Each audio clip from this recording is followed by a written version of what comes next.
So today we're going to be talking about multi-project, multi-runtime, multi-region infrastructure as code. This is a really long title, so I left out one component to this because it hit the character limit, which was multi-cloud. So imagine this. You provisioned your infrastructure with infrastructure as code, and a year later you're thinking to yourself, hey, this is pretty easy. I wrote a few resources in a file. I've shared this with one or two team members. They feel pretty confident about it. And then people are saying, wow, this is really neat. I can write infrastructure in a codified manner or semi-codified manner, and I can share it with someone else. So more and more teams adopt it. They think about refactoring it, and eventually you think to yourself, wow, my whole organization's adopting this. And you scale.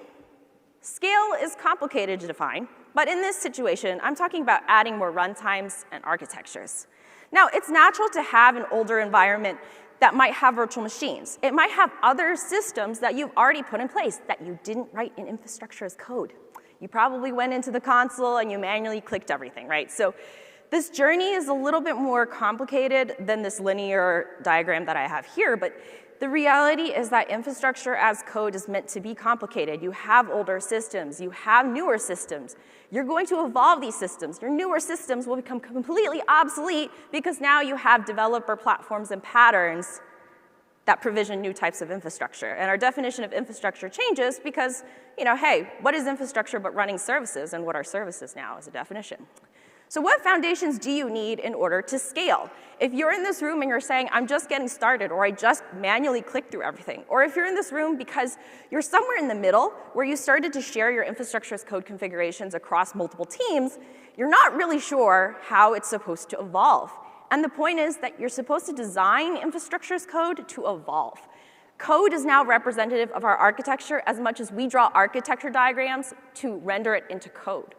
And so the relationship between the two is incredibly important to understand. Setting the foundation with evolvable code means setting foundations for evolvable architecture. If you haven't checked out the book Evolutionary Architectures, it's fantastic. It's a really interesting thought process behind how you design systems to evolve, because our systems have to change and grow with all of these new offerings that we're trying to offer from a developer standpoint. So today we're talking about foundations to allow your infrastructure as code to evolve. And it turns out that a lot of these patterns and practices apply to multi-cloud, multi-project, multi-runtime, and multi-region. I'm Rosemary. I wrote a book called Patterns and Practices for Infrastructure as Code. I work for HashiCorp. So today you're going to see a lot of Terraform, but the more important thing is some of these patterns. So we're going to go from a code standpoint and how that maps to an architecture standpoint for all of these different variables: multi-project, multi-region, multi-runtime, and multi-cloud. When I talk about multi-project, you're probably already doing multi-project.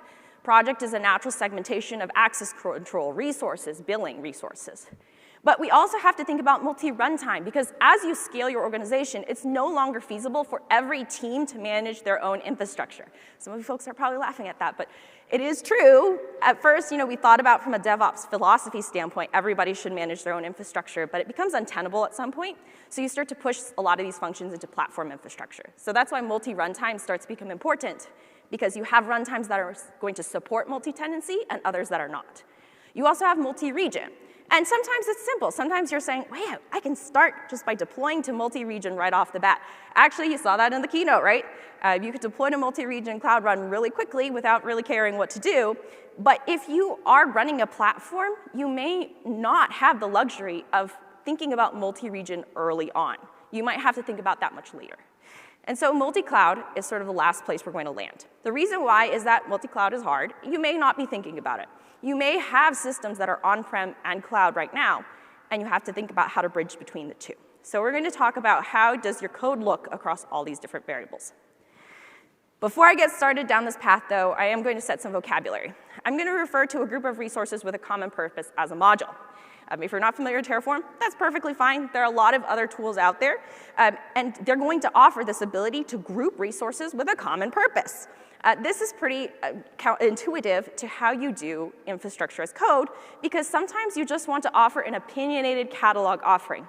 How many folks know how to deploy a fully routable network with all the subnets and all the gateways right off the top of their head? Everybody who raised their hand, thank you. We appreciate you. Anybody who pops it into, is like me, is going to go online, search for it, try to find examples, right? And so the reality is that a lot of this stuff people don't really want to care about, they don't want to think about. So it's better to offer something really opinionated with good defaults, with strong security measures in place. The next bit is maybe IAM accounts and policies as an example of modules. Sometimes you have to be really opinionated about who's able to contribute or view or administer to certain resources, and in which case IAM accounts and policies are going to be really important. Finally, labeling. If you have labeling, you might consider creating a module that just captures all the labels that you need. This is something that I jokingly call a prototype module, if you're interested in software design patterns. But this prototype allows you to distribute a common set of tags or labels across all of the resources you need. So these are some examples of groups of common resources.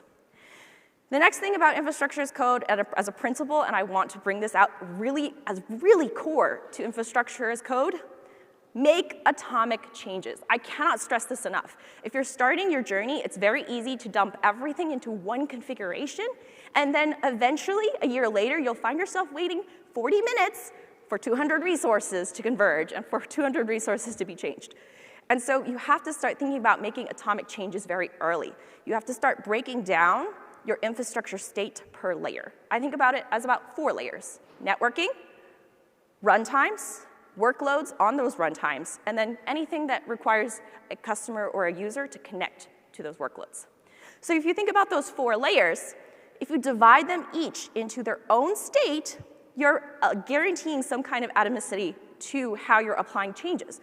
The smaller your change, the easier it is to debug, and the easier to understand and trace back what's going on. So with that in mind, also keep a different state per environment. I always have to say this because sometimes I'll encounter some folks who bring me Terraform configuration, and unfortunately, all of the state has dev, QA, and prod, which means that if they make changes to dev, sometimes it contaminates prod because it's in the same state. So separate state per environment. The next is service account per layer. So in those 4 layers, think about implementing a service count per layer. I know, it's a lot of work. Security is hard. But if you do least privilege to create these resources, like, for example, a networking resource for one layer versus workload, whatever your workloads are deploying, it could be Cloud Run for another layer. The idea is that you are allowing people to make the minimum number of changes that they need per layer. This is really important, because if everybody has access to everything and administrative rights to create everything they want, then you get a very expensive bill, which we don't like. So a service count per layer is very important there. And finally, one pipeline per layer. If you're not doing infrastructure as code in a CI framework or using a pipeline, you will run into issues eventually. You can get away with running it on your laptop with 1 or 2 people or 3 people on your team. But eventually, you will have to put it in a CI framework and deploy those changes separately across each of these layers. And yes, it's challenging to chain the dependencies cross pipelines. So for example, if I make changes to a server, I have to make sure maybe those changes propagate to DNS somewhere, right? Those changes are very challenging, which leads us to the next thing, dependency injection. If you're, again, not familiar with software design patterns, that's fine. But dependency injection is the ability for upstream resources to get cross-state attributes. This is a very, very confusing definition, so I'll explain it in an example. Should I be pushing my network ID to 100 servers? Probably not. Maybe I should be having the server go and retrieve the network name from somewhere, right? So that way I can create n number of servers or hundreds of VMs that are going to be sitting on that network. Dependency injection is this idea that I'm going to pull the attributes that I need from downstream dependencies, and I'm going to use an abstraction layer to do it. So let me give an example. This is in Terraform, but the thought process is going to be the same across a lot of tools. This is going to do something called an HTTP request to get information about the network. So I'm using what is called a data source, and I'm just going to parse out the name of the network dynamically. There are a lot of different ways and a lot of different abstractions you can choose, but I recommend data source partially because if you make changes to the downstream resource, in this case the network, it will always propagate up to the next time you run the upstream resource. And it's a little bit strange, right? There was a couple of questions that I had about how do you make sure that you're propagating this change across thousands of servers or thousands of dependencies. Well, the point is that you can set event triggers, you can set, next time that someone runs, right? Maybe it's not that critical to propagate the change immediately, but the idea is that you want the upstream dependencies, like the servers, to pull this information, not just push it from the network, right? And I think the better pattern, actually, that I highly recommend is actually putting it in a configuration store somewhere. So this is a runtime configurator. Check it out. It's a key value store. And its key value is so simple, but it's also really useful in this situation. You don't have to know the network name. If you have older environments that none of the naming was consistent and you can't use a filter properly, this is really helpful. You can put it in a path that makes sense. Usually I would say, variable / whatever your infrastructure is / the type of infrastructure, right? Something that you are standardizing on. And you pull that information dynamically into the upstream dependency. So this might seem a little bit complicated and just yet another layer of abstraction, but it's really useful because if you do make changes to any of the downstream dependencies, whether you decide to move to some on-prem environment for something, right, this pattern still applies.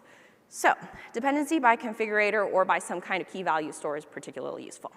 So we spent this time talking about a lot of the basics, but let's actually get into all the variables we're changing. So we talked about principles, we talked about the importance of making small changes, we talked about the importance of dependency injection, we talked about the importance of modularity, but how does this play with all of these different variables? So let's talk about multi-project. Multi-project is really complicated because most of the time you're probably just clicking the UI and you're just going to create some projects and you've set up your initial billing resource and everything else, but usually it starts with this problem, bootstrap. It's a funny name. But Bootstrap sets up initial infrastructure as code resources to deploy other infrastructure. It is the classic chicken or egg problem, because how do you run infrastructure as code with no state, no access to Google Cloud, and, well, just nothing, right? And unfortunately, this is one of those situations where you do have to create a separate state for Bootstrap, right? It doesn't have to be complicated, but I do recommend you put it to some kind of remote backend somewhere that isn't necessarily the cloud of, the cloud you're working with. So in this case, Google Cloud, you might decide to backend somewhere else. But you could also create it manually. That is perfectly fine. There's probably 2 resources that you would need to create: state store, which is a bucket or something, and then a service account, which has sufficient permission usually to access the bucket as well as any identity or policies that you're going to create. Usually the service account just needs those 2. You might need to add more permissions. Kind of depends on your deployment. Optionally, if you want to have a more complicated Bootstrap because you've created a separate Bootstrap backend, you want projects for shared resources, and I just mean the projects, not the actual resources themselves, but just the projects. This could be your CI framework, right? So Bootstrap is actually very challenging. It's a really weird problem because you only do it maybe once or twice, but I do recommend you back it up to remote state somewhere, or you just back up the configuration, do it in code, right? Something, because you might have to change it in the future and you might lose track of it. There was once that I think it took like 3 years before someone discovered that there was a state store floating around and it had all of the resources for their Bootstrap, and no one knew about it. So put it in code somewhere. It's critical you do that. All right, so the first layer you're going to deploy after Bootstrap is shared org resources. You're going to point any configuration you have to your state store, and you're going to deploy shared org resources. This is billing, logging, and shout out to my teammate who pointed out that I missed something on this, organizational policies. So billing, logging, organizational policies, KMS, secrets, projects for shared networking resources. And I limit this scope to projects for shared networking resources for a few reasons. Most of the time, networking is going to be the foundational element you're going to set, especially if you're running your own platform. And so this is an example org view. You have my organization. You might have a folder for Bootstrap, in which case you have a project for Bootstrap. This is important to keep just because you want to know where your Bootstrap state store went. If you kind of just deployed it to any project, then you forget which project you deployed to. So name it Project Bootstrap or something. And then you have a common folder. Common folder can have other projects for logging, secrets, networking. Notice we're separating by function for a few reasons. It's easy to identify. We know which resources are applied. And also, we have the ability to debug and destroy some of these resources if we no longer need them. And then you'll have folders, dev, staging, prod. We'll talk about environments a little bit later, but it's optional. If you have dev, staging, prod, environment folders, you might have other types of folders as well. You could divide it by business unit later on. OK. So after that, you have shared environment resources. So if you have dev, prod, and staging and things like that, you have to set up monitoring secrets as well as network for all of those. You have optional ability to set up shared VPC per environment topology or a hub and spoke architecture. That's up to you in networking. You'll probably have both, actually, in your environment. So that's important. All of those are operational landing zones. We've talked a lot about landing zones in recent years because we realized it's hard to set up this much infrastructure at once. So we create something called landing zones. And I think we actually fail to define and separate. There are operational landing zones for your infrastructure and platform components, and then there are developer landing zones. So oftentimes we're thinking about developer landing zones or development team landing zones. They're self-service modules that set up administrative resources for a business unit. But sometimes your platform or operations teams do need operational landing zones to set up some of these other projects, right? So logging, secrets, and all that. So landing zones, self-service modules that set up administrative resources for a business unit. So this could be a developer team, this could be a data science team, something. But a landing zone typically has a setup for projects by business unit or runtime. We'll get further into that. Shared networking, very important. Remember, the projects we set up for shared networking are now going to get resources that are going to be deployed as part of the landing zone. And then any monitoring, secrets, or other foundational infrastructure. It's important that it's not inclusive of all infrastructure that you're going to set up. You might decide that you're going to be really opinionated. If a data science team needs XYZ, you're going to give them XYZ. If one team needs just GCE for some reason, you're going to give them just GCE. So some of this foundational infrastructure is going to be dependent on team and use case. It's up to you to assess that in your organization and figure out what that landing zone looks like. But most landing zones will suit about 80% of use cases, right? The 80-20 rule.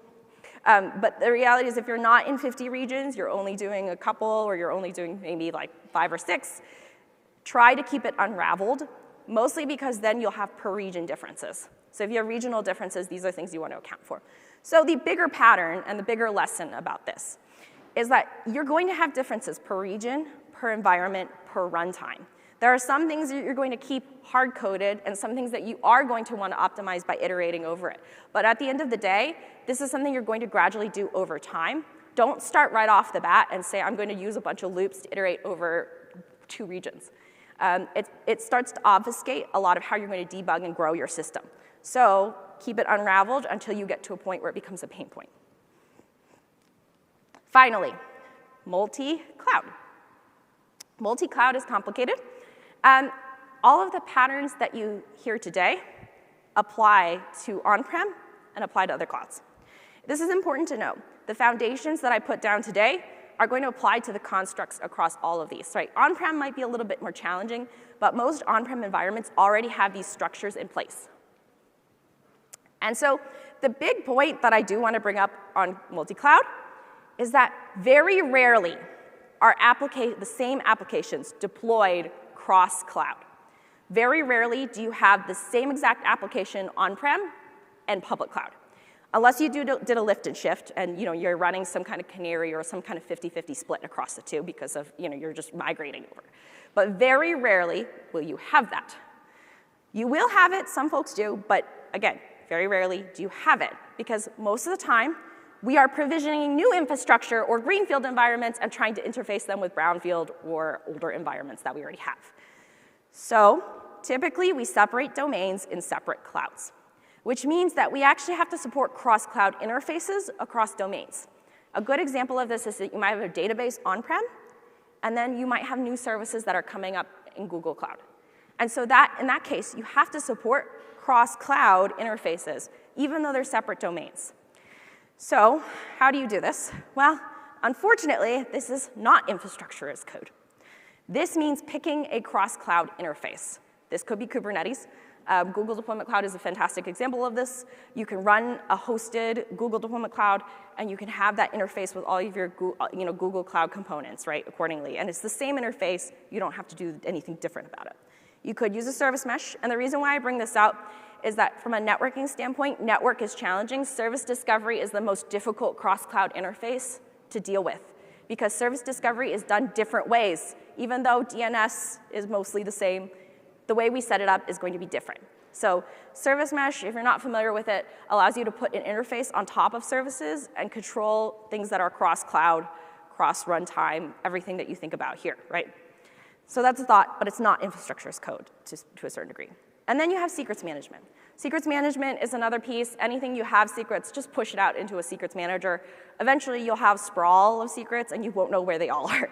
And this is really important as well in infrastructure as code. As I mentioned before, you're going to have a lot of service accounts. You're going to have to separate each of those service accounts with least privilege, and they will have credentials. And if you're using workload identity, fantastic. I applaud you, because you should be using workload identity.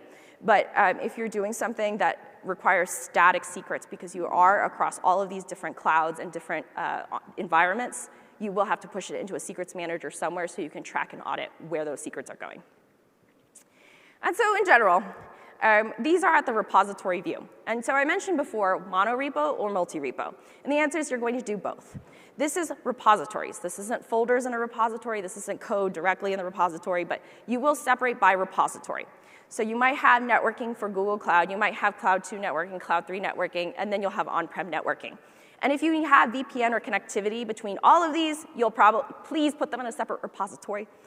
You may not want to bundle them into the same repository, mostly because you might want to disable it, right? So you might decide to put them as sort of an extra layer on top of this, and then you'll have the runtimes per cloud environment.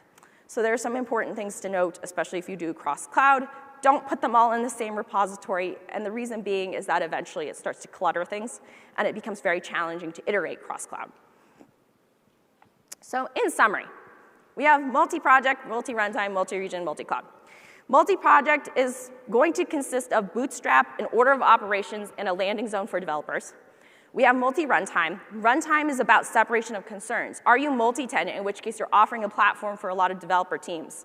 Or are you going to be dividing by business domain, and because they have some special need, some kind of special need for AI or other offerings? Multi-region is about reproducibility and readability at the end of the day. Can you reproduce across regions? Can you handle that? Can you send traffic properly? And can you read what you wrote across many regions? Most of the time, we have to struggle with that. We also have multi-cloud. Multi-cloud is the standardization of cross-cloud interfaces. This isn't really infrastructure as code. For the most part, you want to follow the rule of separation of concerns if you are going multi-cloud, but I did want to offer some cross-cloud interfaces because this is not something purely solved by infrastructure as code. So with that, if you want to learn more, here's a link to go to some special offers, and you can get some more information on some of how these architectures work. And if you want to continue your learning journey, check out Terraform, as well as Google Cloud and HashiCorp information here. Most of what the modules you'll see here were built and contributed by the Google Cloud team, so it's very, very helpful to have that. And in terms of other sessions, you can check out Ops 303 as well. I believe that's tomorrow. And if you want to learn more about infrastructure as code collaboration, that would be the place to go. With that, thank you.